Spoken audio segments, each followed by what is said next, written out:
शांत रह करके समझे, इधर इधर ध्यान दें। आप लोग ध्यान से पढ़ेंगे तो पढ़ाने वाला को भी मन लगता है। यहाँ दशमलव का भाग बता रहे हैं, दशमलव का भाग यहाँ 3.3 है और भाग देना है 25 से, भाग देना है 25 से। तो अब कैसे 25 से भाग देंगे?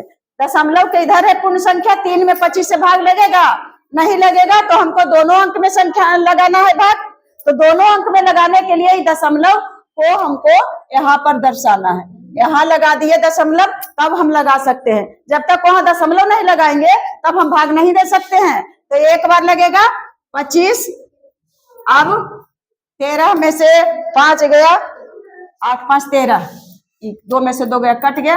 अब यहाँ आ गया 8, अब हम 0 देंगे क्योंकि यहाँ दशमलव दिया हुआ है। 25 तिया 75, 3 बार लगेगा।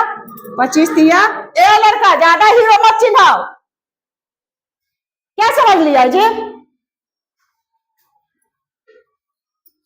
75, 10 में से 5 गया, 5 कट गया।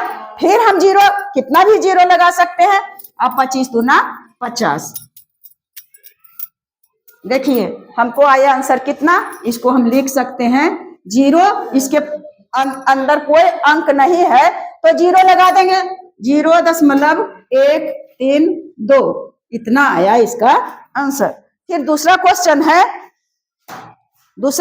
है, इसको अब मिटाते हैं।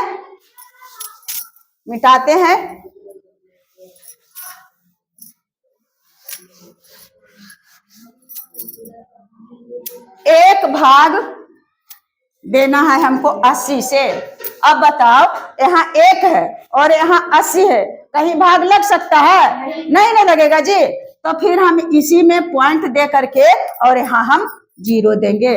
अब 0 जब दिए, शून्य दिए, तो यहाँ हो गया 10 और यहाँ हो गया 80, तो लगेगा नहीं भाग। फिर हमको 1 0 देना रहेगा। तो याद रखना, 1 दशमलव देने के बाद हम एक बार 1 ही 0 दे सकते हैं। ऐसे बारी बारी से दे सकते हैं, लेकिन एक बार हम 1 ही 0, 1 0 तो हम दे चुके। और दूसरा 0 लगाने के लिए हमको 1 0 और देंगे और तब हमको आया। अब एक बार लगाएंगे तो हो गया 80, 0, यहाँ 2 बचा। फिर हम यहाँ पॉइंट दिया हुआ है तो यहाँ लगा दिए। 8 दूनी 16, 8 तिया 24, 8 दूनी 16, 0 4 10, कट गया। यहाँ 0 दिख रहा है, सही से दिख रहा है जी। फिर 8 5 40, देखो कट गया। हमको कितना आया इसका आंसर? इसका आंसर आया, इसके पहले कोई अंक नहीं है तो हम 0 लगा दिए।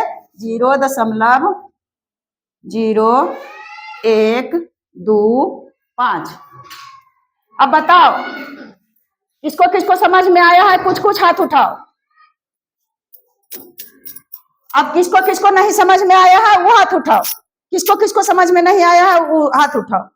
और इसको देखो, यहाँ पर क्वेश्चन दिया हुआ है, 3 क्वेश्चन लिख करके और इसको कमेंट बॉक्स में